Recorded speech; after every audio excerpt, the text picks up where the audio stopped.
On August 16, 2019, the sky above São Paulo went dark at 2 in the afternoon, not from eclipse or storm, but from smoke.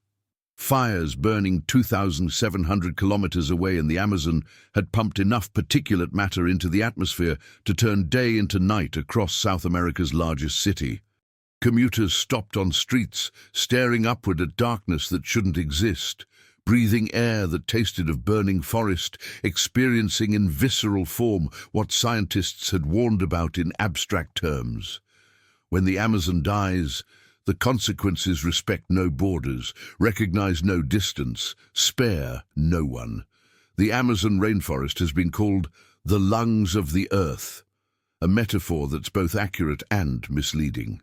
Accurate because the forest breathes. Trees absorb carbon dioxide, release oxygen, process atmospheric gases on scales that affect global climate. Misleading because lungs merely exchange gases, while the Amazon actively regulates climate, manufactures weather, and maintains atmospheric stability that human civilization depends upon without understanding. It's not just lung. It's thermostat, humidifier, carbon vault, and weather engine operating continuously to maintain conditions that make current human society possible. The numbers documenting the forest's atmospheric role stagger comprehension even before considering their implications. The Amazon holds approximately 150 to 200 billion tons of carbon in its biomass and soil. Carbon that took millions of years to accumulate through photosynthesis, death, and decomposition. That's roughly 15 to 20 years of current global carbon emissions locked in wood and earth. When that carbon releases through burning, decomposition of cleared forest, or die-off from drought, it enters the atmosphere as carbon dioxide, amplifying the warming that caused the release, creating feedback loops that accelerate beyond human control. The forest releases approximately 20 billion tons of water into the atmosphere daily through evapotranspiration, the process where trees pull water from soil through roots and release it through leaves. This water doesn't simply evaporate and fall back locally. It creates atmospheric rivers, currents of moisture flowing through the sky that deliver rain to distant regions. These flying rivers, as Brazilian scientist Antonio Nobre calls them, carry more water than the Amazon River itself, moisture that falls as rain in São Paulo, Buenos Aires, and agricultural regions feeding hundreds of millions of people. When forest converts to pasture or soy fields, evapotranspiration drops by 70 to 80%. Grass and crops don't have the root depth to access deep groundwater or the leaf area to release comparable moisture. The flying rivers weaken. Rainfall declines in regions hundreds of kilometers from the deforestation. Agricultural productivity drops in areas that cleared forest-seeking agricultural land. A cruel irony where destroying forest to plant crops reduces the rain needed to grow them. The Amazon generates approximately half its own rainfall through this evapotranspiration cycle. Moisture released by trees falls as rain that waters the same forest, creating self-sustaining loop. But this only works above a critical threshold of forest cover. Computer models suggest that if deforestation exceeds 20 to 25% of original forest area, the remaining forest can't generate enough moisture to maintain the rainfall needed to sustain itself as rainforest. Below that threshold, the system flips from self-maintaining rainforest to self-reinforcing collapse toward dry savanna, a transformation that models suggest could occur within decades once triggered. Current deforestation stands at approximately 17% of original forest cover, disturbingly close to the estimated tipping point. Some regions, particularly the southern and eastern Amazon, have already exceeded local tipping points and show signs of transition. Dry seasons lengthening, tree species composition shifting toward drought-tolerant species, fire frequency increasing. These areas might represent previews of the Amazon's future if current trajectories continue, not sudden transformation, but gradual unraveling as forest loses its ability to maintain the conditions it requires. The indigenous peoples who've lived in the Amazon for millennia recognized these patterns long before satellite data confirmed them.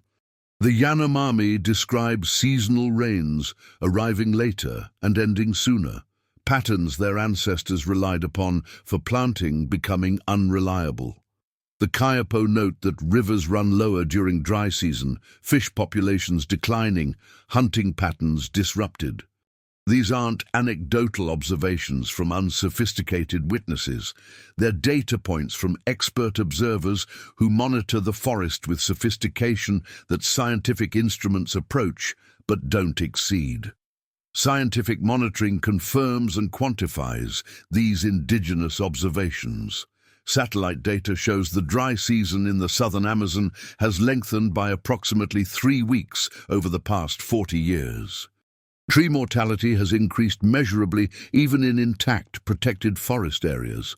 Trees dying from heat stress and drought at rates that exceed seedling growth, meaning the forest is losing biomass even where chainsaw never cuts.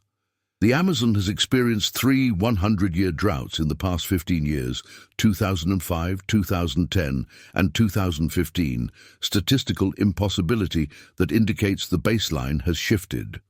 During the 2015 drought, the Amazon shifted from carbon sink to carbon source, releasing more carbon through tree death and fire than it absorbed through growth. This had never been measured before in modern monitoring. It represented the forest crossing a threshold, from climate solution to climate problem, from regulating force to amplifying feedback. If this becomes permanent rather than episodic, if drought intensifies to the point where the forest chronically releases more carbon than it absorbs, the implications for global climate are catastrophic. The connection between Amazon health and global climate operates through multiple pathways that cascade and amplify. The direct carbon pathway is straightforward. Deforestation releases stored carbon, warming atmosphere. The albedo pathway is subtler.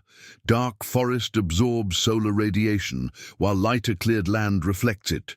But at regional scales, the moisture and cloud formation changes from deforestation overwhelm the albedo effect, producing net warming.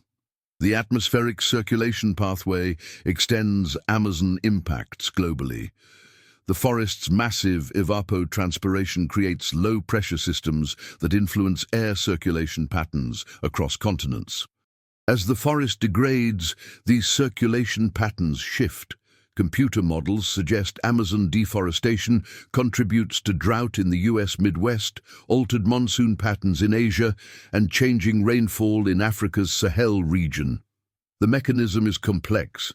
Changes in tropical heating alter jet stream behavior, shifting weather patterns globally. But the connection is real and measurable. The ocean pathway operates on longer timescales, but with potentially greater ultimate impact. Amazon deforestation and degradation affect Atlantic Ocean circulation patterns that moderate European climate. Fresh water from Amazon discharge influences the Atlantic meridional overturning circulation. The current system, including the Gulf Stream that keeps Western Europe temperate despite high latitude. Changes in Amazon hydrology potentially affect this circulation, with implications for European agriculture, infrastructure, and habitability. Agricultural systems worldwide depend on stable climate patterns that Amazon degradation destabilizes. Brazil itself, the world's largest exporter of soybeans, beef, and coffee, faces agricultural collapse if the flying rivers fail. The agribusiness interests driving Amazon deforestation are inadvertently destroying the climate stability their own operations require, sawing the branch they sit upon, to use the obvious metaphor. The tipping point concept, the idea that Amazon could flip from rainforest to savanna, rests on solid theoretical foundation but uncertain quantification. We know the mechanism. Reduced forest cover leads to reduced rainfall, which leads to more tree death, which leads to further reduced rainfall in self-reinforcing feedback. We know from paleoecological records that the Amazon has switched between forest and savanna states in response to past climate changes. What we don't know with precision is exactly where the threshold lies, how fast the transition would occur, or whether it might be reversible. Different models place the tipping point anywhere from 20 to 40% deforestation, with additional uncertainty about how climate change affects the threshold. Warming makes the forest more vulnerable. Droughts intensify, fires spread more easily, heat stress increases even without additional clearing. This means the deforestation tipping point might be lower under climate change than it would be with stable climate. Perhaps we have less room for error than models based on historical climate suggest. The cascading effects of Amazon collapse extend beyond climate into biodiversity, indigenous rights, pharmaceutical resources, and ecosystem services impossible to price. The Amazon holds approximately 10% of Earth's species, many found nowhere else, many still undiscovered. Savannification would cause extinctions on scales not seen since the asteroid that killed the dinosaurs. Except this time, humans would be both cause and casualty. The indigenous peoples of the Amazon, numbering approximately 1 million individuals across 400 distinct ethnic groups, face cultural genocide if their forest homeland transforms. Their languages, knowledge systems, cosmologies, and identities are inseparable from the forest. Savannification wouldn't just destroy biological diversity, it would erase human cultural diversity accumulated over millennia, knowledge that might contain solutions to problems we haven't yet recognized. The pharmaceutical implications alone should terrify anyone paying attention. Approximately 25% of modern pharmaceuticals derive from rainforest plants, yet we've screened less than 1% of Amazon species for medicinal properties. The forest is essentially a pharmaceutical library we're burning before reading. The cancer treatment, Alzheimer's cure, or antibiotic that could save millions might exist in a tree species that goes extinct before we know it exists. Despite these stakes, deforestation continues at rates that fluctuate with political will and economic pressure, but never stop. Brazilian deforestation dropped dramatically between 2004 and 2012 through enforcement and policy, then began climbing again as political priorities shifted. The 2019 spike in fires and clearing represented not just environmental disaster, but political choice.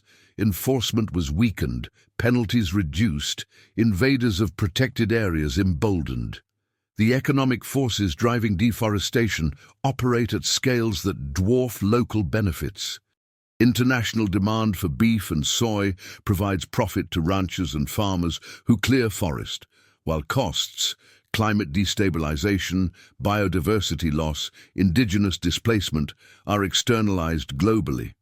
A rancher profits from converting forest to pasture worth perhaps $1,000 per hectare, while imposing climate costs worth potentially $100,000 per hectare globally. But the rancher captures the benefit while the world bears the cost. Until this economic disconnect resolves, through carbon pricing, international enforcement, or payment for ecosystem services, market forces drive continued destruction despite suicidal irrationality at global scale. Technological monitoring has made deforestation impossible to hide, but apparently not impossible to ignore. Satellites track every hectare cleared, every fire lit, every road cut. This data flows to enforcement agencies who often lack resources, will, or authority to respond. Knowing exactly where and when forest falls doesn't stop the chainsaws if political will to enforce protection doesn't exist. Indigenous territories represent perhaps the Amazon's best hope. Deforestation rates in indigenous reserves average 1/10 those in surrounding areas, not because indigenous peoples are inherently better stewards, though sustainable traditions help, but because they have strong incentives to protect land that sustains them and legal rights that enable resistance to invaders when those rights are enforced. Supporting indigenous land rights isn't just moral imperative, it's pragmatic climate strategy, protecting forest at fraction of the cost of other interventions. Yet indigenous protectors face violence and murder with disturbing frequency. Between 2009 and 2019, more than 300 indigenous land defenders were killed in the Amazon, shot by illegal loggers, poisoned by miners, assassinated for blocking resource extraction. These deaths rarely generate prosecution. Killers operate with impunity in remote areas where government presence barely exists. The international community expresses concern while continuing to purchase the beef and soy whose production motivates the killing. The science of exactly when the tipping point arrives and how fast collapse would proceed remains frustratingly imprecise. We're conducting an uncontrolled experiment on the only planet we have, watching to see what happens when we push Earth's climate system past limits it hasn't exceeded in millions of years. Some models suggest tipping point arrival within decades if current trends continue. Others suggest we might have more time, or that local degradation might proceed without complete collapse. The uncertainty isn't reassuring. It means we don't know if we're playing Russian roulette with one bullet or three. What is certain is that every hectare of forest cleared, every dry season that lengthens, every drought that intensifies, moves the Amazon closer to threshold, beyond which human intervention becomes irrelevant, where the forest's own dynamics drive transformation regardless of whether we stop cutting trees. At that point, the question shifts from can we save the Amazon to can we survive the Amazon's collapse? The global consequences of that collapse would unfold over decades, but prove largely irreversible on human timescales. Additional carbon dioxide equivalent to perhaps a decade of human emissions would enter the atmosphere, guaranteeing warming far beyond current targets. Rainfall patterns would shift globally, creating droughts where civilizations depend on stable water, creating floods where infrastructure assumes historical patterns. Agricultural productivity would decline worldwide as climate becomes less stable and less predictable. The human toll would concentrate in the global south but spare no region. Hundreds of millions facing water scarcity, food insecurity, and uninhabitable heat would attempt migration on scales that dwarf current refugee flows.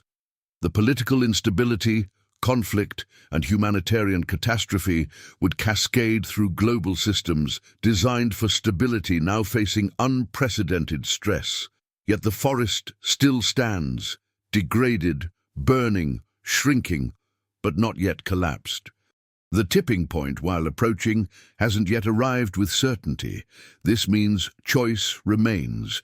We can decide whether the Amazon survives as rainforest or transforms to savanna through our actions or inactions over the next decade.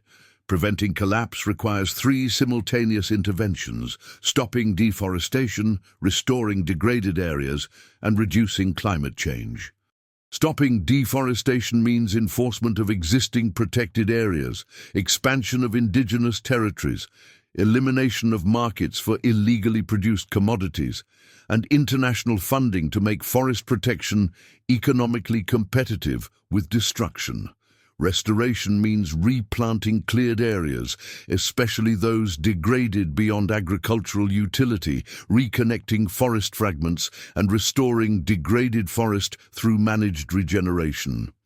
Reducing climate change means dramatic emissions cuts globally.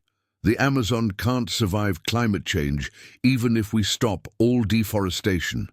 The cost of these interventions, tens of billions of dollars annually, sounds enormous until compared to the cost of collapse: trillions in damages, hundreds of millions displaced, agricultural systems failing, habitability degrading. Paying Ecuador or Brazil to protect forest costs far less than the climate damages that deforestation causes globally. Yet international funding remains inadequate, promises unkept, mechanisms incomplete. The Amazon's future might ultimately depend on whether societies distant from the forest, Europe, North America, Asia, recognize their stake in its survival before the tipping point passes. This requires seeing the forest not as Brazil's or Peru's national resource, but as global climate infrastructure whose failure threatens everyone. It requires wealthy nations that built prosperity through deforestation and fossil fuel, burning to fund protection of forests in poorer nations. Climate justice, not charity. Whether this cooperation emerges in time remains the ultimate uncertainty. A political and moral question more than a scientific one. We know what must be done. We know the consequences of failure. We know time is running out. What we don't know is whether we'll act on what we know before what we know becomes irrelevant. The jungle itself remains indifferent to these deliberations. It doesn't care whether we save it. It has no consciousness that recognizes saving as concept. It simply responds to conditions, adequate rainfall and it thrives, excessive drought and it dies, degradation past threshold and it transforms. The urgency is entirely human. We need the forest. It doesn't need us. What the Amazon whispers through its lengthening droughts, intensifying fires, and dying trees isn't mystical warning, but physical reality. Systems have limits. Feedbacks amplify, tipping points exist. When the forest that generates half its own rainfall loses enough trees, that rainfall declines below what remaining trees need, mathematics takes over. The system flips, not because it wants to, but because it must. Every ton of carbon we emit, every hectare we clear, every drought that passes without action moves us closer to discovering what Earth's climate looks like without functioning Amazon rainforest. A discovery that will prove irreversible for centuries and catastrophic for civilizations built on stability we're actively destroying. The forest stands today at dusk, not yet night, but sun approaching horizon, shadows lengthening, darkness approaching with certainty unless we change course. Whether that sun sets completely or brightens again depends on choices made in the next decade by people who may never visit the Amazon, but whose lives depend on its survival as surely as if they lived beneath its canopy. If you're compelled to understand the connections linking your life to forest, you may never see to recognize that the Amazon's death means humanity's diminishment regardless of distance, to grasp that climate stability isn't background condition, but actively maintained system that our actions either preserve or destroy. Join us as we trace the threads connecting all life on this planet to the green heart that pumps its climate. Subscribe and venture deeper into secrets of the Amazon jungle.